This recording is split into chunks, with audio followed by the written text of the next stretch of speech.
चिदानन्दरूप शिवोऽहं शिवोऽहम्।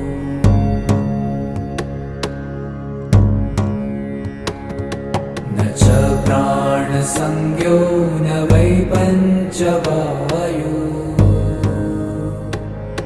न वा सप्तधातु न वा पञ्चकोश, न वा पाणिपादं न चोपस्थपायु। चिदा